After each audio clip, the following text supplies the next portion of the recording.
Hello and welcome to our webinar, A Proactive Approach to Defending Against Ransomware, brought to you by Datto.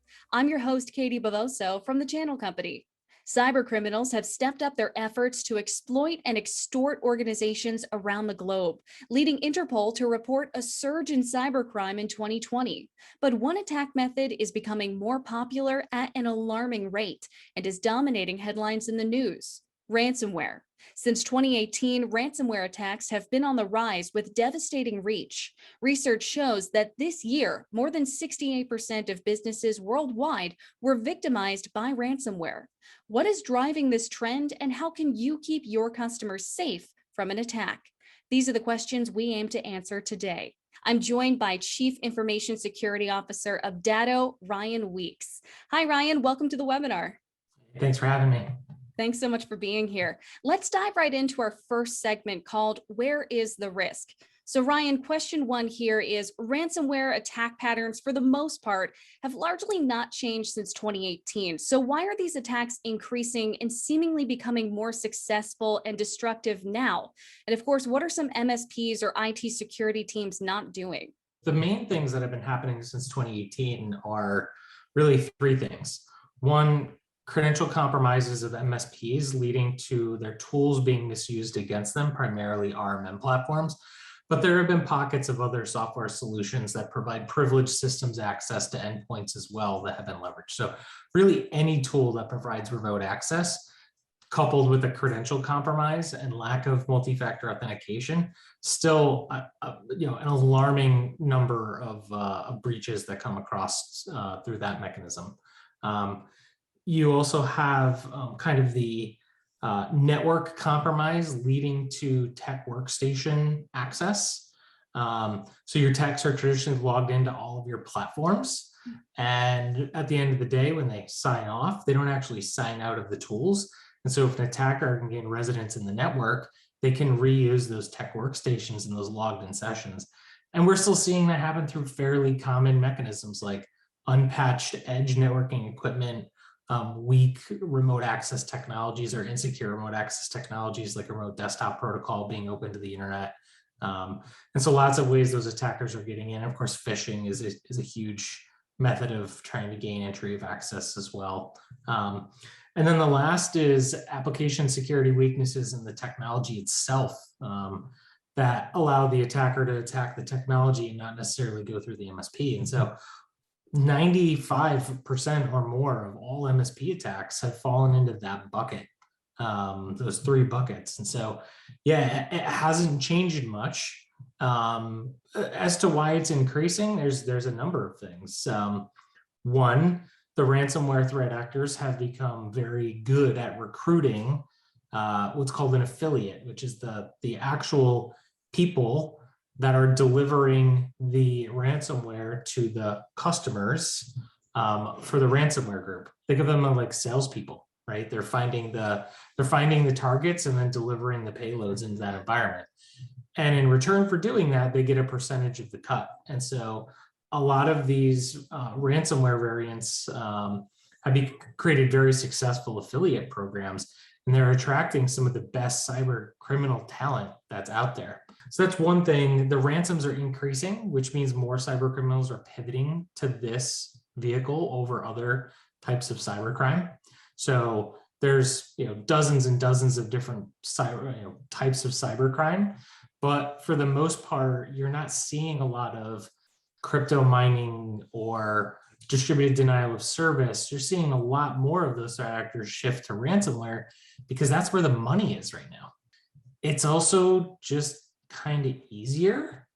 It's actually lower risk for them. Like the attribution is incredibly difficult and the targets are relatively easy to find.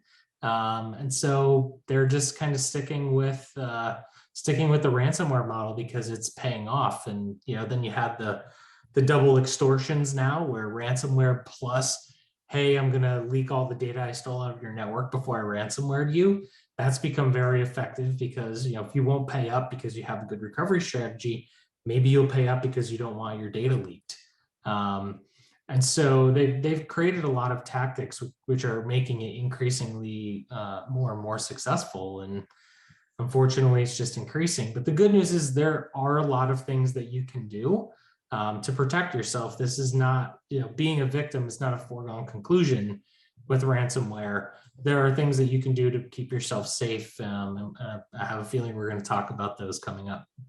Absolutely. Yeah. We won't bury the lead, but of course, we'll be getting to that a bit later in the webinar. And Ryan, it's really, really scary to hear you talk about ransomware as essentially becoming its own business now. It sounds like that's what people are doing. So the competition in the market is not the only thing that solution providers have to be aware of.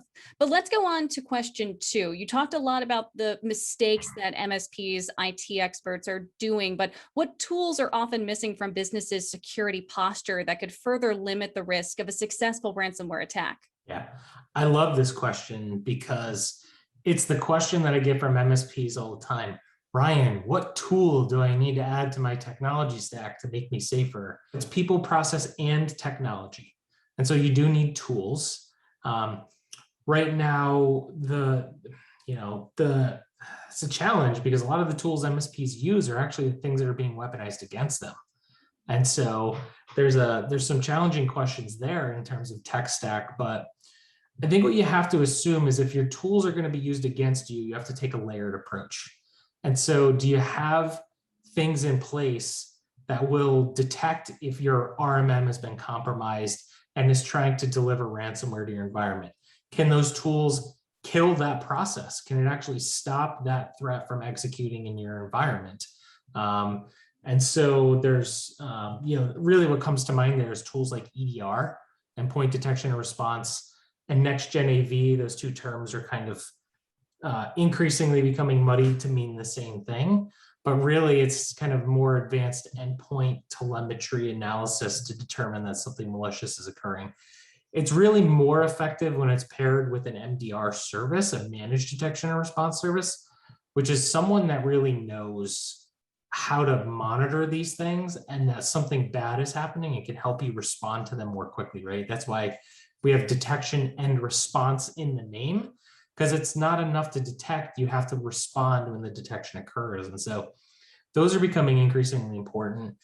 RMMs are important because patching, we talked about lack of patching on servers or systems, remote access technologies, whether it's firewalls, RDP, patching, which is just fundamental IT hygiene, we still struggle with it.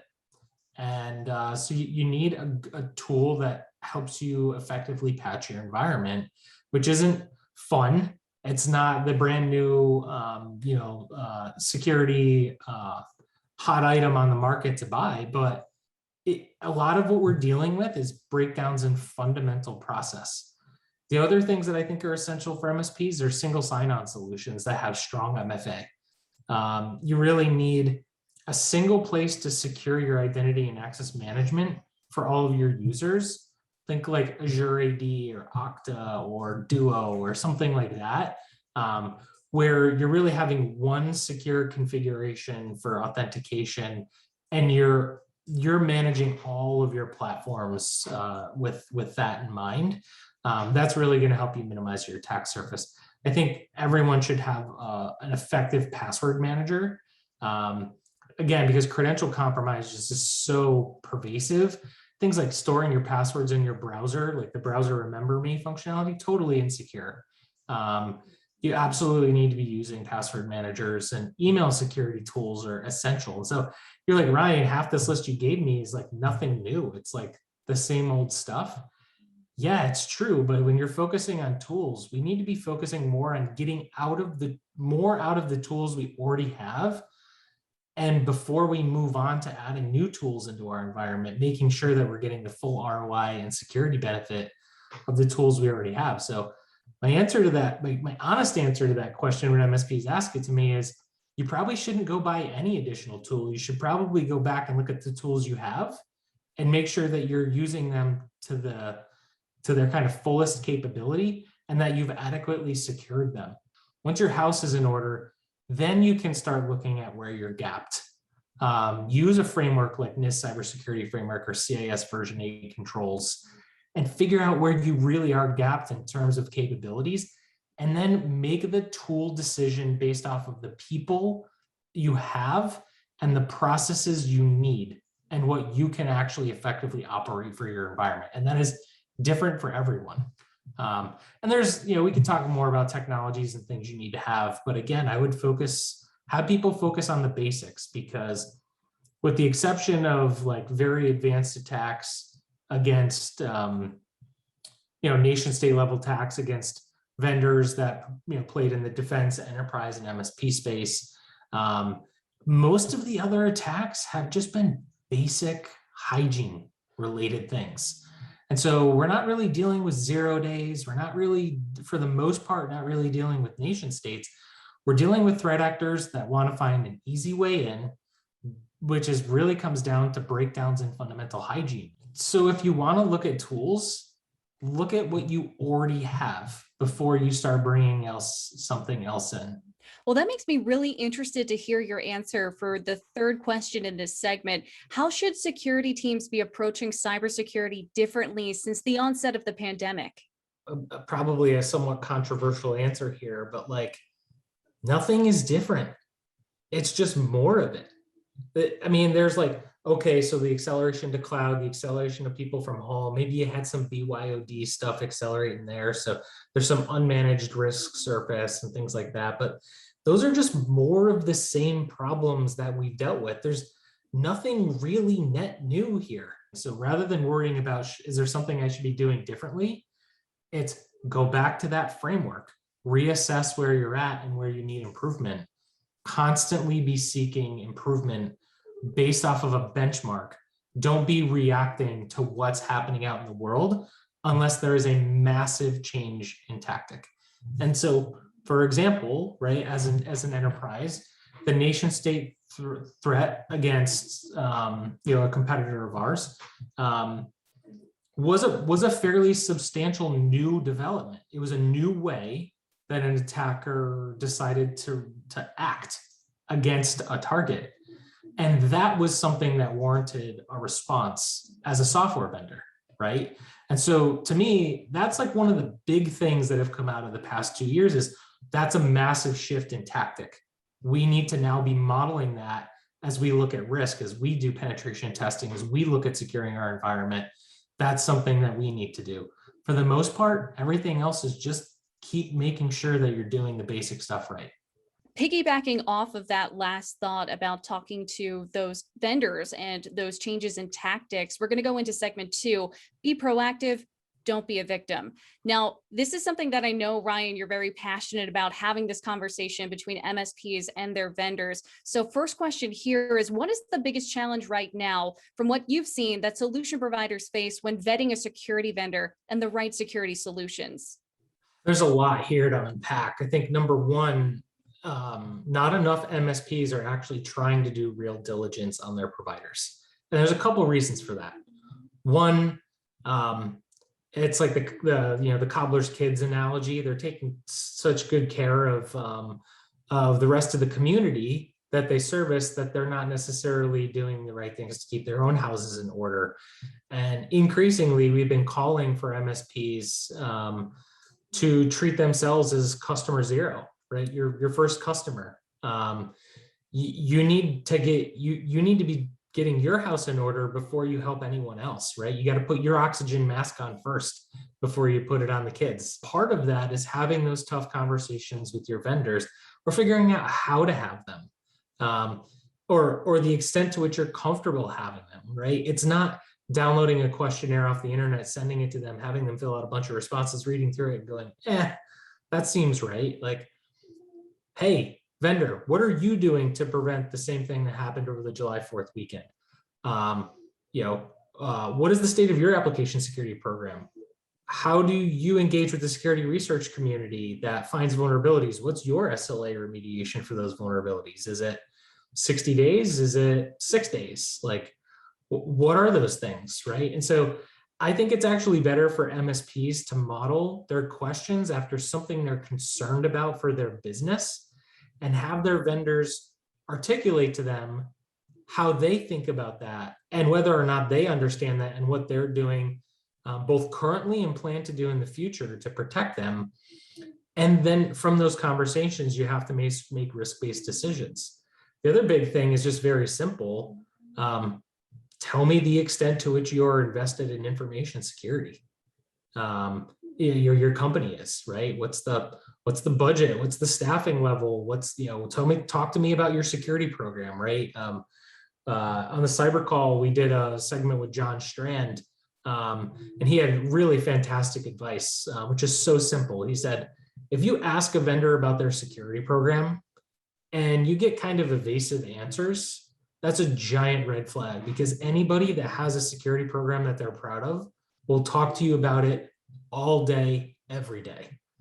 And so unfortunately, the answer is you just got to start having some of those conversations. And I think another big piece is the extent to which your vendors have had their security programs externally validated. Has anybody gone in and vetted the maturity of the application security processes? Has anybody looked at business continuity and disaster recovery, or encryption, or remote access, or and so there are companies out there that'll come in and look at your entire security program. Anybody that has a mature security program is going to be able to answer those questions for you. Why are channel-based security vendors often well-positioned to give MSPs and solution providers the data, solutions, and services they need to better protect their customers? Yeah, I mean, this is kind of the whole reason MSPs have really been using MSP-centric IT channel vendors for years. No one understands your problems like we do. Now, I'm not claiming that we know your problems as well as you do, but I am claiming that you can try to go up market to an enterprise tool and deploy it in an MSP environment, but they don't understand the challenges you have in managing your environment. And they're looking at the enterprise threat landscape. They're not looking at the MSP threat landscape. They don't have specific threat profiles of threat actors that are targeting MSPs and all the tactics, and they're not modeling the protection of their software against those specific tactics, and they're not keeping their finger on that pulse.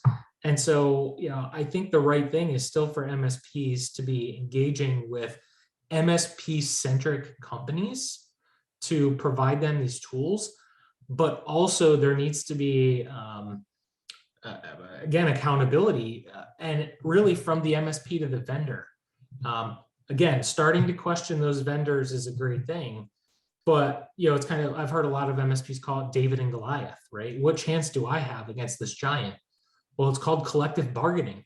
Get your peer group together and start doing vendor due diligence and start asking them questions, because a vendor that comes with 50 MSPs trying to all answer the same question, that's something they're going to pay a little bit more attention to. And I'm seeing that more and more. I'm seeing small groups of MSPs, like-minded MSPs, get together, create their own informal peer networks, and they're starting to make tool selections together based off of common vetting that they're doing. They're all doing trials at the same time, and they're sharing notes, and they're asking questions together. And I think it's really powerful. We need to see more of that.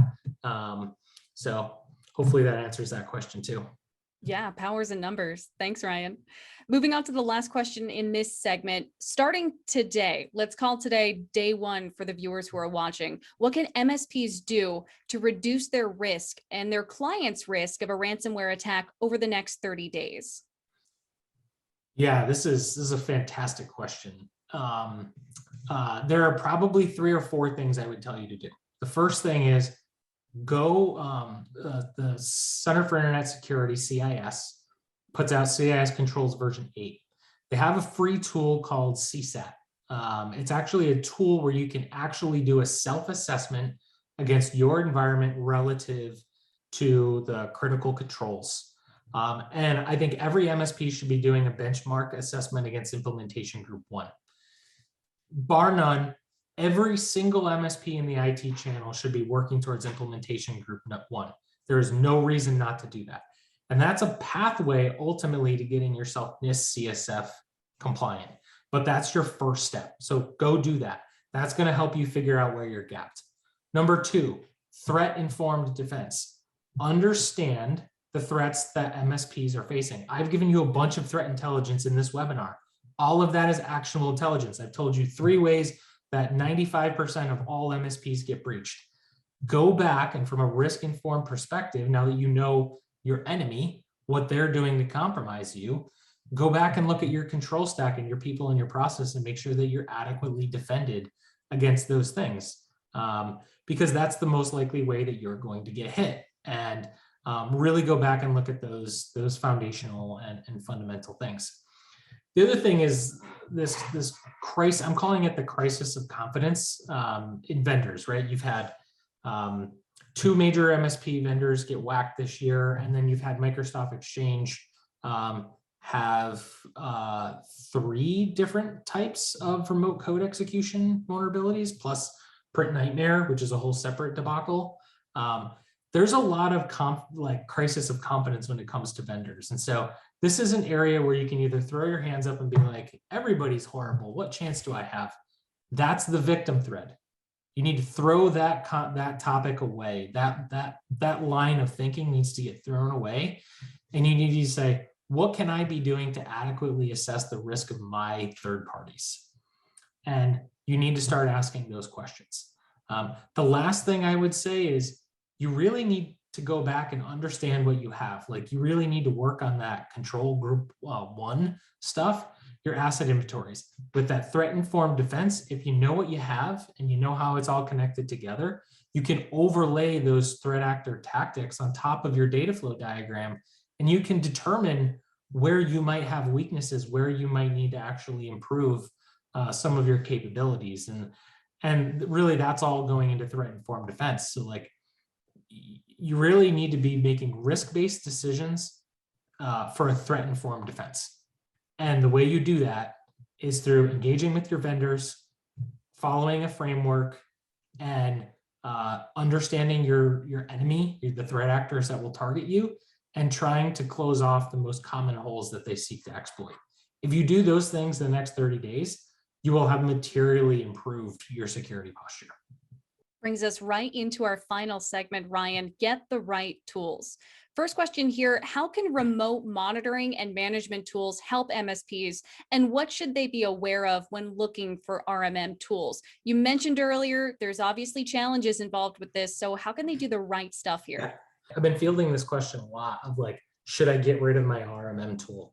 My answer is you could, but what are you going to replace it with? You're going to just replace it with some other thing that provides remote access to your network. And so you're not really removing the threat. The attacker is just going to pivot to that new technology. And in fact, we have recent insights from the Conti ransomware that they're actually using RMMs in their attack chain. They're deploying RMM technologies into compromised environments that MSPs aren't deploying themselves. So like, it doesn't matter if you rip the RMM because the threat actor might be placing it there for you anyway. Granted, you probably want to be monitoring for unapproved software in your environment, but that's one of those CIS V8 controls things that you're going to go and assess when you go do that assessment. So yeah, I mean, it's definitely a tough question on RMMs, but the thing, my plea earlier of like going back and control effectiveness, the number of MSPs that are not really harnessing the full power of their RMM. Like I go back to, again, I'll go back to the nation state level threat. And they stole a bunch of tools from FireEye, and the MSPs were asking, how do we figure out if those tools are being used against us? And we said, well, you just package up the rules that FireEye gave us. You download this rules analysis engine from VirusTotal, which is free. You package them together in your RMM and you deploy them into your environment and you run them on every asset. And your RMM tool is a threat hunting tool. It's a patching tool. It is a configuration hardening tool. You could deploy CIS benchmark hardening or DISA-STIG hardening, systems hardening images or configurations to your environment through RMMs. So again, go back and ask yourself, am I really using my RMM to the fullest extent to secure my environment? Now, yes, RMMs can, and likely will continue to be weaponized against you, but there are still a number of things that you can do. For the most part, if you have strong identity and access management, and your vendor is taking application security seriously, then you're in a better posture than most other MSPs. And that's where you got to have the conversation with your vendors around the security of their RMM. If they're not willing to pull back the curtain and show you the controls and what they're doing, then I think you got some tough questions to ask and answer for yourself. Ryan, what is Datto RMM and what differentiates it from the other remote monitoring and management tools out there? So it is an RMM like most other RMMs. It has RMM features and functionalities and integrations, and it does all the things that you would expect an RMM to do. I think the differentiator for us is we've been working really hard for years to make our RMM very secure. We minimize the potential that our RMMs will be used against MSPs for malicious purposes, and we have a lot more that we're planning to do. And I think we're kind of further along in the curve of securing our RMM than many of our competitors. So I think that's a big differentiator, right? We have included for free in Datto RMM a tool that we call ransomware detection. It actually detects ransomware that has evaded all of your other security controls and is starting to execute on your end customer systems. And one of the things we did, it was actually a design requirement I gave the team when they were building it. If the RMM platform is the thing delivering the ransomware, it must be able to kill the RMM. And so we actually have this tool which runs as a separate process, monitors the file system for ransomware type behavior, traces the process back, and if that process traces back to RMM, kills RMM. And I think that's a pretty huge differentiator. And again, it's something we're giving away for free. That control alone has saved hundreds of small businesses from ransomware attacks since we released it earlier this year. And I think it, as a result of the 4th of July incident, we decided that it was the right thing to do to just give this tool away for free for MSPs because it's getting really scary out there. I honestly want to do another webinar just to talk about that kill switch involved in that RMM, but we're going to move on to the last 2 questions here. Aside from everything we're doing right here today, how does Datto help partners start building their cybersecurity framework? I think the way you should be thinking about it is, again, go back to CIS version 8 controls. There are a set of capabilities, and I use that term more often than I talk about tools because capabilities are the combination of people, process, and technology. So you need a set of capabilities or controls that exist in your environment in order to keep you safe. Many of those capabilities are available to you in the technologies you already have.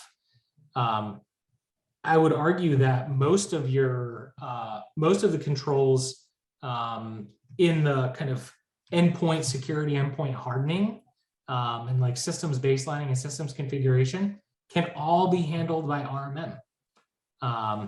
And so there are a lot of tools you already have in your tech stack to help you secure what you have. And before you go looking at, again, other tools you need, go and do those assessments and figure out whether or not the existing tools and capabilities you have can help you comply with the controls and capability requirements of those frameworks. And a lot of the things that Datto provides, all of them really fit into the cyber resilience framework under CSF. We have things that help you identify threats. We have things that help you protect or prevent attacks. We have things that help you detect attacks against you. We have tools that help you respond. And our bread and butter for years has been recovery, right? We will be the backstop that's there for you when the bad thing happens to help you recover.